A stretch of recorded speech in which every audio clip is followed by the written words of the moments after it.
All I ever do is make mistakes. Yeah, but it's funny when you make them. I don't think it's funny. It's almost as if you are part of the comedy of errors. What's that? You've ever heard of it? No. It's a famous play written by William Shakespeare. Who's William Shakespeare? Well, let us tell you about him. William Shakespeare was born in April 1564 in England. Shakespeare outlived all 7 of his siblings. In 1582, 18-year-old Shakespeare married Anne Hathaway when she was 26 and already had a child. Shakespeare made his first appearance on the London stage around 1592. Shakespeare created his own theater on the Thames River in 1599 and named it Globe Theater. The Comedy of Errors was one of Shakespeare's earlier written plays. Gladys, the Menechmi, was Shakespeare's major source for the play. The Comedy of Errors. Shakespeare adds a few characters to his play, including a sister, father, and a mother. It is also stated that the Bible was an influence in all of Shakespeare's plays. Male actors generally played female roles. The Comedy of Errors was first performed on December 28, 1594, on the Feast of the Holy Innocents. It was first performed as a Christmas celebration in the hall of London Gray's Inn. The play was not published until 1688. Records in Getsta Grey Orm have the earliest record of the Comedy of Errors. The show was performed in the daylight for the public at Thrust Stage. Minimal props, music, and costumes added to the effects. Samuel Phelps' production of a similar play has caused other modern versions to be produced. A modern musical version of Comedy of Errors with the new name of The Boys from Syracuse was put out in New York in 1938 and was a big hit. Shakespeare retired from playmaking in 1610, and he later died on April 23rd in 1616 at the age of 52 years old. William Shakespeare's The Comedy of Errors begins with the Duke of Ephesus, leading Egon, a Syracusan merchant, to execution. Ephesus and Syracuse have issues, and if any Syracusan is in Ephesus, she must either pay a fine or be executed. Egon explains his rationale to the Duke. Egon and his pregnant wife are forced to travel to make a living. His wife gives birth to 2 identical twin boys, Antipholus of Syracuse and Antipholus of Ephesus. Another random woman on the ship also gives birth to identical twin boys, Dromio of Syracuse and Dromio of Ephesus. Egon decides to purchase these newborns to work as slaves for his own sons. On the journey to Ephesus, the ship runs into a rock, splitting it in half. Antipholus of Syracuse, Dromio of Syracuse, and Egon are rescued by one ship. Antipholus of Ephesus, his mother, and Dromio of Ephesus are rescued by a different ship. This storm separates the family in half. When the Duke of Egon finally leaves Ephesus, Antipholus of Syracuse, Egon's missing son, and his servant, Dromio of Syracuse, show up. Talk about bad luck. Antipholus of Syracuse sends his slave into town to purchase a room. Dromio and Ephesus enter the marketplace where Antipholus of Syracuse is. Dromio of Ephesus was sent by Antipholus of Ephesus' wife, Adriana, to bring Antipholus of Ephesus home for dinner. Dromio of Ephesus mistakes Antipholus of Syracuse as his master. Antipholus of Syracuse is confused and thinks his slave is pulling pranks on him. Adriana and her sister Luciana wait for Adriana's husband, Antipholus of Ephesus. As they argue, Dromio of Ephesus returns and states his master did not want to come home and only spoke of money. Adriana threatens to hit Dromio if he didn't bring her husband home. Adriana believes that her husband may be committing infidelity. We will now be performing a selection from William Shakespeare's Comedy of Errors, Act 2, Scene 2.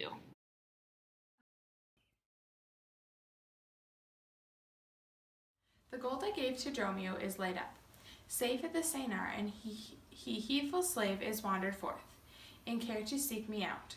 By computation and mine host's report, I could not speak with Dromio, since at first I sent him from the mart. See, here he comes. You received no gold. Your mistress sent to have me home to dinner. Wast thou mad, that thus so madly thou didst answer me? What answer, sir? When spake I such a word? Even now, even here, not half an hour since. I did not see you since you sent me hence. Yeah, douse that jeer and flout me in the teeth. Think thou I jest. Hold, take thou that and that. Hold, sir, for God's sakes. Now your jest is earnest. Upon what burden do you give it to me? Why, first for flouting me, and then wherefore for urging it the second time to me. Was there ever any man thus beaten out of reason? But what's rule, sir? Marry, sir, by a rule as plain as the plain bald plate of Father Time himself. Let's hear it. There's no time for a man to recover his hair that grows bald by nature. For what reason? The one, to save the money that he spends in tiring. The other, that at dinner they should not drop in the porridge. You would all this time have proved that there is no time for all things. Marry and did, sir, namely even no time to recover, hair lost by nature. But your reason was not substantial. Why, there is no time to recover. Thus I mend it. Time himself is bald, and therefore to the world's end will have bald followers.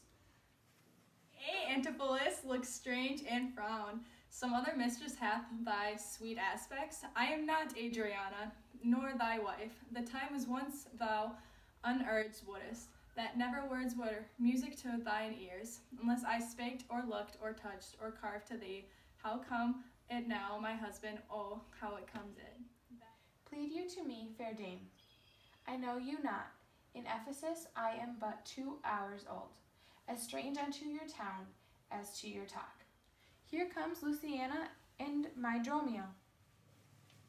Fie, brother, how the world has changed with you. When were you wont to use my sister thus? She sent you by Dromio home to dinner. By thee in this thou didst return from him, that he did buffet thee and in his blows, denied my house for me for his wife. Did you converse, sir, with the gentlewoman? I, sir, I never saw her till this time. Thou least, for even her very words didst thou deliver to me on that mart. I never spake with her in all my life. How can she thus then call us by our names? How ill agrees it with your gravity to counterfeit thus grossly with your slave, a beating him to thwart me in my mood. Be it my wrong, you are from me exempt, but wrong, nigh that wrong with more contempt. Come, I will fasten your sleeve a thine. Thou art an elm, my husband, I a vine, whose weakness, married to thy stronger state, makes me my wish thy strength to communicate.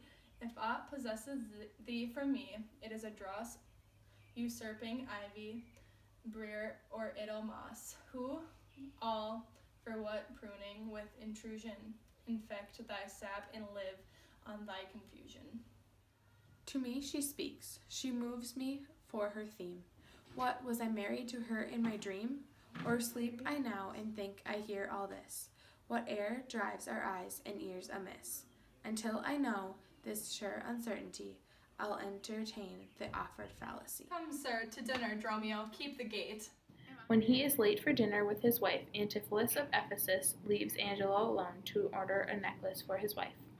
Antipholus clears things up with Dromio after there was discussion about a beating that never happened. Antipholus has Dromio guarding the door. Dromio of Syracuse refuses to let anyone in, which results in threats to knock the door down. After hearing all of the racket, Adriana comes to the door. At the door, Luciana and Antipholus of Syracuse are having a misunderstanding about their marriage. Luciana runs away to find Adriana, and the Dromio of Syracuse comes out of the house. Angelo has given the necklace to Antipholus of Syracuse instead of Antipholus of Ephesus. Antipholus of Ephesus comes to collect his necklace from Angelo. Angelo is highly confused because he had just given the necklace away to Antipholus of Syracuse.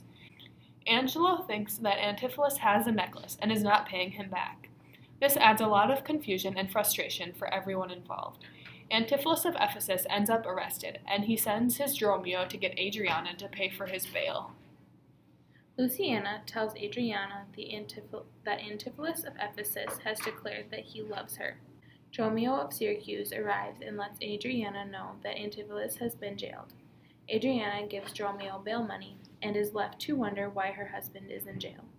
Dromio of Syracuse arrives with gold to pay Antipholus of Ephesus debt. He tries giving it to Antipholus of Syracuse. Courtesan enters and Antipholus of Syracuse recognizes her. Courtesan talks about dinner she had with Antipholus of Ephesus. Antipholus of Ephesus took a ring from her. He promised her a gold chain in exchange. Courtesan wants to tell Adriana that Antipholus of Ephesus stole her valuable ring. Adriana, Luciana, the courtesan, and a schoolmaster named Pinch all enter. Antipholus of Ephesus beats Dromio of Ephesus. All of the women descend on Antipholus of Ephesus and call him a lunatic. Then Antipholus of Ephesus and Dromio of Ephesus beat Pinch. Antipholus of Ephesus is unhappy about the bail. Adriana says she told the Dromio of Ephesus to give the bail money to him, but Dromio of Ephesus said he never got asked to. Pinch thinks all of the men are possessed. Dromio of Ephesus and Antipholus of Ephesus are taken away. Officer tells Antipholus of Ephesus that the debt was called in by Angelo, the goldsmith, for a certain necklace. Adriana says she never got her necklace. She also says that Courtesan walks in her house and tells her to give her the ring in exchange for a gold chain. Antipholus of Syracuse walks in with the necklace around his neck. For good reason, Angelo says some harsh words to Antipholus of Syracuse. Egon then goes to Antipholus of Ephesus to greet him. He thinks that he is the son he brought with him, not the son he has dedicated his entire life looking for. Antipholus of Ephesus is confused, but then finally Abes walks in with Antipholus and Dromio of Syracuse walk in. Abes claims that she is Egon's wife. Finally, all of the confusion with the ring, the gold chain, and Antipholus of Ephesus' sentence in jail is resolved. This scene we chose to perform is significant because it shows how the confusion impacts the characters. Adriana has noticed that her husband has been acting very strange. She also accuses him of cheating on her because of what Luciana says. We see in this scene how this confusion causes individuals to believe that they are being lied to. The deceitfulness puts relationships at risk. These confusions continue throughout the entire play, causing characters to feel betrayed, frustrated, and annoyed. There are several themes in the play Comedy of Errors. Some of the major themes of the play are family, love, violence, and identity. Within the play, we see the theme of family arise. Family is obviously important to the main characters of the play. After the shipwreck, Egan dedicates his entire life in reuniting his family. Even though the family is separated early on in the play, it is prevalent that the family is still attached in some ways. Another theme of the play is love. Antipholus of Ephesus loves his wife, Adriana, dearly. Antipholus of Ephesus even goes to purchase a necklace for his wife. There is also a strong connection of love between the brothers in the play. Antipholus of Ephesus and Syracuse also dedicate their lives, much like their father, to find each other to reunite the family. There is an obvious joy when the family is reconnected in the final scene of the play. An additional theme is violence. When Angelo sees that Antipholus of Syracuse has his necklace around his neck, Angelo becomes very frustrated. Angelo and Antipholus break out their swords because of this dispute. The final theme that is evident in this play is identity. Identity in the play is a huge confusion for all characters and the reader. The twins in the play appear so closely alike. Their identities are often mixed up. We felt that overall William Shakespeare play, The Comedy of Errors, is well written. We find it intriguing how he uses humor to keep the readers engaged. Shakespeare uses both creative wordplay and figurative language to enhance the humor of the play. The play remained at a consistent pace throughout its entirety. The reader is hooked into the play very early on. However, the play lacks a climax due to this consistent pace. This may lose attentive readers' interest in the comedy. We feel there was not a single point in the play that piqued adrenaline. The idea of having two sets of identical twins in the play is extremely intriguing as well. However, if the reader lacks attentiveness, it may become confusing. All in all, the play was an interesting read. William Shakespeare's The Comedy of Errors is overall reviewed very well. Ben Brantley follows this trend and reviewed the play well. In fact, one of the best plays he has ever seen. Ben Brantley believes that the play never ever stands still. He believes that there's always something exciting happening in the play. Ben Brantley especially enjoyed the puns, the backstories, and the slapstick comedy throughout the play. He thinks that the climax of the play occurs when the two sets of twins finally meet each other.